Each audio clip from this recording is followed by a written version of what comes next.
Welcome to the channel. I'm Ed Gerber. This is the first of a two-part series called Lifetime Achievement, Thriving Across Generations. It starts off with a surprise presentation that takes us behind the scenes of an American success story, a family business that continually finds a way to evolve across generations and is once again preparing to transform their business to meet the ever-changing landscape we're all facing. Welcome to episode 6, part 1 of the story.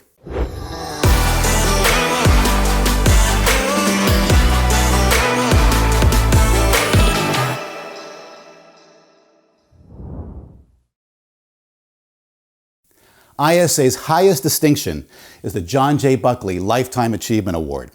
And in a typical year, we present that live at our annual convention. But 2020 will be remembered as anything but typical. So we set out to Cleveland, Ohio to surprise this year's winner, Jack Schron, President and CEO of Jergens, by honoring him with this prestigious award in front of his family and his employees at their annual summer picnic. Yep, that's me undercover as the AV crew in full Jergens attire, trying my best not to ruin the surprise. 3 generations before you sitting in those chairs that have helped lay the foundation for where we are today. We owe it to that generation to carry it forward from that 1942 pictures upstairs. So with that, thanks everybody. God bless you. So I'm going to steal the mic here for 1 second.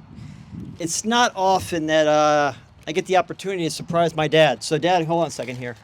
So we're going to surprise him here with a second. So we have a special guest here today.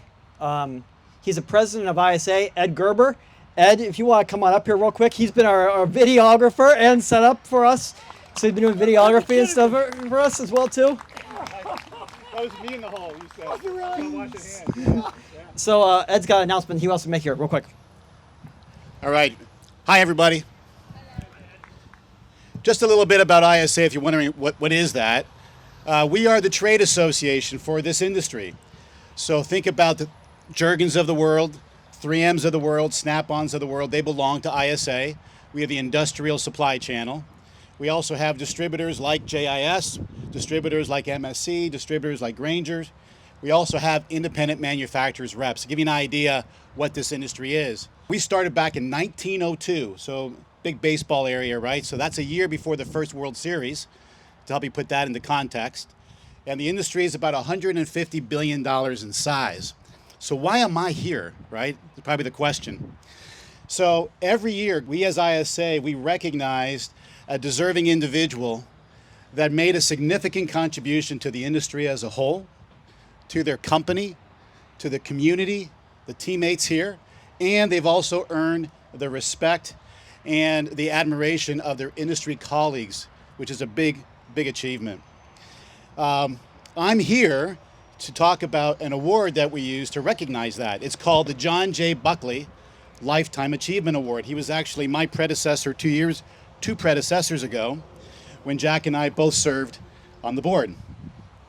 And every year, people submit applications on who is a deserving person to win that.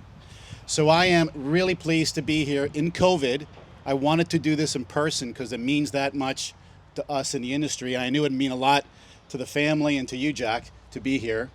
I am honored to present you the John J. Buckley Lifetime Achievement Award. Can you pick that up? So we're going to do one of these, social distance on camera, so it's official. So congratulations. Jack and I go back 2 weeks. Yeah. Back a long time, actually. I'm going to say 10, 20 years. It feels like a while. Yeah. Served on the board together, served on committees together. Just an outstanding individual, somebody that we will really use as an example of what leadership is and what servant leadership is. So on that note, I'll pass the mic to you. Congratulations. Thank you. This is a special guy right here. That Ed Gerber is one of the guys who just he came from the industry, worked in the industry, and he's the best out there. And I'm blown away. I told him to check his mask and wash his hands. I didn't even know who he was. So it's a broken record. You guys all know that. So I'm just flabbergasted. This is just blowing me away. I never in a million years would have expected this. So thank you very much, and thanks for coming all the distance here too. Let's give him a round of applause. That's pretty cool. The next morning, I caught up with Jack on the shop floor to get up to speed on the Juergens history, how it all began, and the transformations that took place over the first 3 generations. Well, Juergens was started in 1942. There was a little problem going on overseas at that time, as we all remember, and my dad and grandfather were tool designers. They felt that they could create a company to help support the war efforts. My dad had rheumatic fever, so he couldn't go on active duty, and together they quit at White Motor Company to start Juergens. The first products were parts for the Hellcats and the Wildcat aircraft. 1942, they would machine parts during the day, put them on the Greyhound bus, run them up to Detroit, and they'd be put on the aircraft the next day. That's not really a long-term strategy because, thank goodness, we ended the war in 1945, and those products stopped being sold immediately. My grandfather, being a skilled tool and die maker, said, I can keep doing technical tool and die work.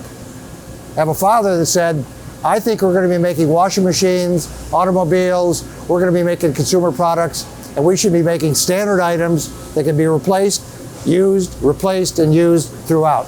And we decided to go into a catalog standard to become the first company to create a catalog standard of tool and die, jig and fixture components, replaceable throughout the entire United States and across the country. As it turned out, that was the right move to make. I joined the family business after going in active duty in the Army, so sometime after 1978. First thing I did was break it up into multiple divisions: an electronics assembly division, an industrial supply company, and a manufacturing company. So that was the big change, and it meant breaking up order desk, breaking up inventory, warehousing, everything became focused on their individual sectors. What you may not know about Jack is that he served 28 years in the U.S. Army. He currently serves on the Cuyahoga County Council and is also the chair for economic development. And to top it off, he partners with a local organization called CVEC that delivers real-world skills to students with disabilities by making Juergens their classroom. A lifetime of achievement and service deserving of our highest award. Congratulations, Jack. If you know someone that is deserving of this prestigious award, check out the link below. We're accepting applications for the 2021 Lifetime Achievement Award. Next on episode 7, we sit down with the Schron family for a candid conversation on the realities of disruption and what they're doing to position Juergens for success. You won't want to miss it. So thanks for joining us today. Don't forget to subscribe and share this with your friends, and I'll see you next week on the channel.